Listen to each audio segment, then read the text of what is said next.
Bonjour à tous, bienvenue dans votre magazine d'actualité sur TLT. 13 minutes pour revenir sur une information qui a marqué la vie toulousaine, 13 minutes pour l'approfondir et 13 minutes pour comprendre tout ou presque sur la question. Vous avez le droit de suite.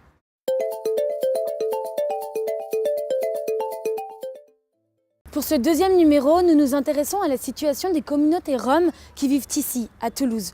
Vous le savez, au 1er janvier 2014, le statut des Roumains et des Bulgares a changé. Ils sont désormais des citoyens européens comme les autres, avec les mêmes droits face au travail. Il n'y a plus de mesures restrictives à leur embauche et ils peuvent demander des logements sociaux. Le logement, d'ailleurs, qui est une condition indispensable à une bonne intégration, qui reste pour autant une problématique principale de ces communautés en France. À 2 km d'ici, près du Mirail, 24 familles roumaines vivaient dans la cité des Castalides. Mais insalubrité, nuisance et aussi délinquance étaient le lot quotidien des habitants. En août dernier, la mairie fait évacuer l'immeuble de la honte, comme il était surnommé. Sur les 115 foyers, 24 familles roumaines ont été relogées ici, dans ce village dit d'insertion. Alors, comment se passe leur nouvelle vie ici, plongée dans leur nouveau quotidien, avec ces images d'Audrey Destouches et de Maxime Van Oudendik. Alors, bonjour, je vous invite chez moi. Je t'habite dans un mobil-home. Un salon, une cuisine, une chambre pour les enfants et une pour les parents. 30 mètres carrés propres et chauffés qui suffisent amplement à Camélia. Un petit luxe comparé à son appartement de la cité des Castalides. Le bâtiment, il était vraiment sale. On ne pouvait pas sortir avec les enfants parce qu'on avait peur. Quand on a sorti de n'importe, ils sont cassés. Pour ça, on dit que c'est mieux ici. On paye 50 € par mois. On paye. Par exemple, 50 €, il rentre l'eau, l'électricité et plus le loyer. On peut rester tranquille avec notre famille, les enfants, on est très bien ici. Cette solution de relogement a été proposée par la mairie de Toulouse, une décision à contre-courant du discours ambiant revendiqué par les élus. L'important, c'est pas de savoir si on est pour ou si on est contre, c'est comment on fait en sorte que ce soit le moins problématique possible. Et pour ça, ça veut dire qu'avec des groupes, comme c'est le cas ici, avec qui on est dans de bonnes possibilités de discussion, qui ont une volonté de s'insérer, dont les enfants étaient déjà scolarisés, au contraire, c'est une manière de dire que leur présence en France se passe bien. Ce village a coûté près de 635 000 €, financé à moitié par l'Europe et par la ville de Toulouse. Un investissement pour une solution temporaire. Objectif pour ces familles, trouver un travail et devenir indépendants. Ici, 2 assistantes sociales tiennent une permanence. Elles accompagnent les habitants dans leur recherche de travail, une recherche difficile liée au contexte économique morose auquel s'ajoute la discrimination à l'embauche. Pourtant, la circulaire d'août 2012 supprimait déjà la taxe dont devaient s'acquitter les employeurs s'ils voulaient embaucher un Roumain ou un Bulgare, et la liste des métiers qu'ils pouvaient exercer s'était élargie à 291 postes différents. Depuis le 1er janvier 2014, ils peuvent exercer dans tous les domaines d'activité et n'ont besoin ni d'autorisation ni de titre de séjour pour travailler. Alors, comment les Roms s'en sortent-ils face au marché du travail? Réponse dans ce dossier de Marie Sala, de Bénédicte Poirier et d'Alice Fabre. Capriane a 14 ans. Ce jeune Rome a trouvé un stage dans un garage associatif à Toulouse. Un soulagement pour ce collégien. Ça me fait un peu peur, mais parce que c'est pas facile de trouver un stage. Puis j'ai commencé à... Mon père trouver un stage. C'était pas facile parce qu'on parlait en roumain. Et je crois qu'à cause de ça, ils ne voulaient pas me prendre un stage. L'aide du collectif Solidarité Rome a permis à Capriane de trouver ce stage. Les bénévoles l'ont mis en contact avec le garage et l'aident encore dans les démarches administratives. Il a commencé son apprentissage dans le garage Mobilité, un lieu où l'on répare les véhicules des personnes qui n'en ont pas les moyens. Dans l'équipe, personne n'était surpris face à ces difficultés pour trouver un stage. Déjà ici, des processus discriminatoires dans les représentations sont à l'œuvre. De toute façon, pour les Roms, ça va, il en va de même, évidemment. Ce stage permet à Capriane de se projeter dans son avenir professionnel en France. Un avenir plus incertain pour ses parents, Simona et Drouva. Leur quotidien, le chômage. Ils sont arrivés en France en 2008. Il y a un an, ils s'installent dans cet appartement et un titre de séjour leur est délivré. Titre qui leur permet de s'inscrire à Pôle emploi. Mais depuis, leur situation n'a pas évolué. La România totuși mai găsem. Merem la oameni cu ziua la negru. De aici nici la negru. Quand on donne le minimum qu'il faut pour qu'ils puissent s'intégrer, comme n'importe quelle autre population, ils sont tout à fait capables de s'intégrer. Le tout, c'est d'avoir accès à un logement, voire mieux avoir accès à un logement et à un travail, Et dans ces cas-là, il n'y a plus aucun problème spécifique aux Roms. Centre associatif aux Isards à Toulouse, Lionel commence sa journée. Avant, il mendiait au feu rouge, mais depuis août 2013, il travaille tous les jours comme agent d'entretien. Je sais que c'est un salaire très petit, 600 € à peu près, 600,20 € par mois. Et je suis habitué de travailler tout le temps. Depuis le 1er janvier 2014, plus besoin de titre de séjour pour s'inscrire à Pôle emploi. La directive fait des Roms des citoyens européens comme les autres. Ça leur permet d'occuper un emploi directement, de s'inscrire à Pôle emploi et aussi d'accéder à la formation. L'idée, ce serait d'associer l'apprentissage de la langue au métier que les personnes souhaiteront exercer. Au camp de la Flambert, Vassilé trie la ferraille qu'il a ramassée dans Toulouse. Électroménager ou épave de voiture, tout est bon pour récolter des métaux. La plupart des Roms survivent grâce à cette revente. Les Roms représentent 35% des revendeurs volontaires de métaux et chaque jour, ils se rendent chez Amérique Affaires. Le fournisseur qui arrive pèse sur le pont bascule et va vider selon les matières sur des tas différents. Alors vous voyez au fond la presse qui va cisailler les ferrailles et empaqueter les vieilles épaves. Et ici, vous avez les métaux non ferreux, aluminium, inox, zinc, etc. 150 Roms viennent déposer leurs ferrailles chaque jour. Depuis août dernier, Amérique Affaires ne paye plus en espèces. La communauté Rom s'est donc organisée. L'argent que nous leur donnons, c'est les moyens de leur survie immédiate. Ils ne posent pas de problème. Il faut savoir qu'ils ont d'ailleurs souvent des chefs de groupe qui collectent l'argent à leur place et qui les distribuent. Alors, ces chèques ou ces virements sont crédités à la seule banque et qui prend les immigrés, qui appelle les immigrés, à savoir la banque postale. La directive européenne concerne 17 000 Roms en France, dont 800 à Toulouse.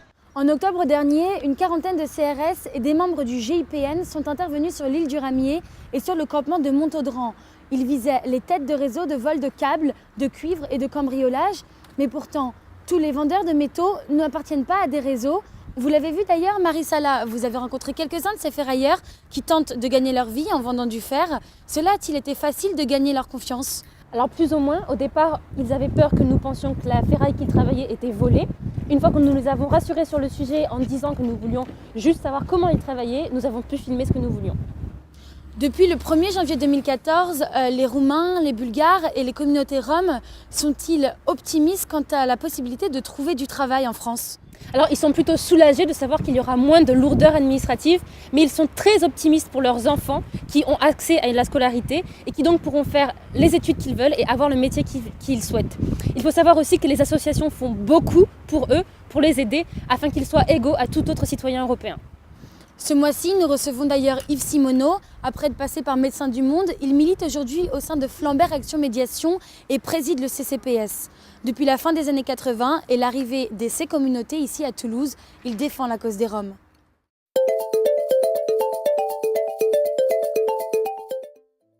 Yves Simoneau, bonjour. Bonjour.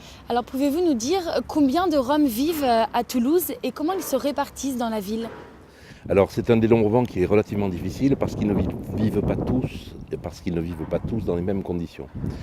Certains sont installés sur des terrains officiels ou illicites, d'autres vivent dans des copropriétés, dans des appartements ou dans des squats bâtis. On estime entre 1000 et 1200 le nombre de Roumains et de Bulgares qui seraient installés à Toulouse actuellement. Les populations roms qu'on a pu rencontrer en allant dans les différents camps ici à Toulouse, manifestement vivent quand même dans une grande misère, mais ils nous ont dit préférer quand même la France. À votre avis, pourquoi ? Ils viennent ici parce que les conditions de vie, les conditions économiques sont juste meilleures que dans leur pays. Il faut savoir que le salaire moyen en Roumanie est de l'ordre de 200 € par mois. Un ouvrier bien payé chez Dacia gagne environ 300 € par mois. Un médecin gagne entre 400 et 500 € par mois.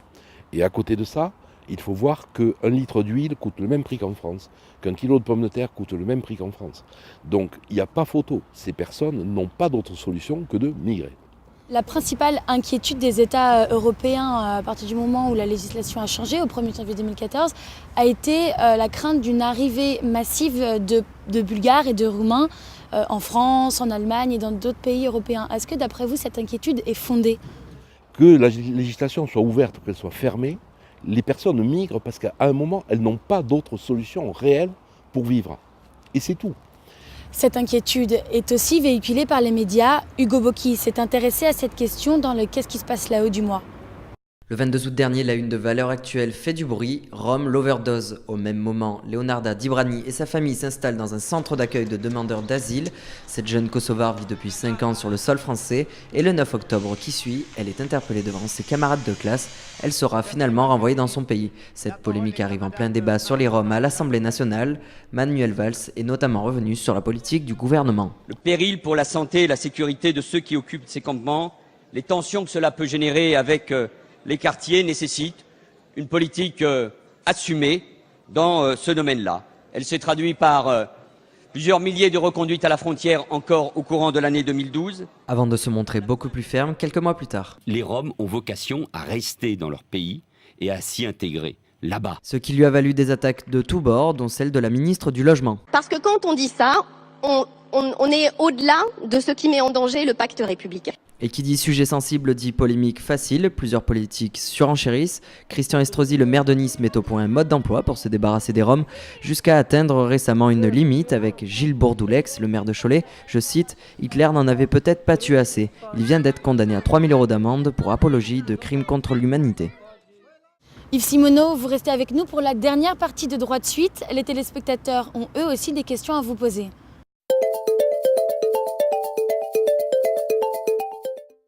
Léa, 27 ans, se demande si Toulouse a une politique favorable aux Roms comparée aux autres villes françaises.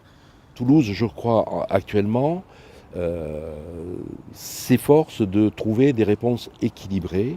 Il y a une maîtrise d'œuvre urbaine et sociale qui va être mise en place dans les prochaines semaines et qui va permettre de trouver véritablement les réponses les plus équilibrées, les plus adaptées, pour que tout le monde s'y retrouve. Pierre, 40 ans, demande pourquoi la France appliquait-elle des mesures restrictives à l'emploi des Roumains et des Bulgares et était-elle le seul pays à les imposer? Alors, ces mesures dites transitoires sont effectivement de droit, c'est-à-dire que tous les États pouvaient appliquer ces mesures transitoires ou ne pas les appliquer. Certains les ont appliquées, puis ont cessé de les appliquer, puis les ont reprises, c'était le cas de l'Espagne par exemple. L'Italie a une stratégie différente, enfin chaque pays a eu un peu sa doctrine, mais la France était tout à fait fondée à les utiliser. Alors ce qu'il faut savoir, c'est que ces mesures étaient transitoires et elles ont été quand même assez mal gérées, je pense, objectivement, parce qu'elles ont plutôt servi de mesures dilatoires et non transitoires, c'est-à-dire qu'on a fait comme si finalement, peut-être qu'en 2014, il ne serait pas dans l'Union européenne, en fait qu'on verrait.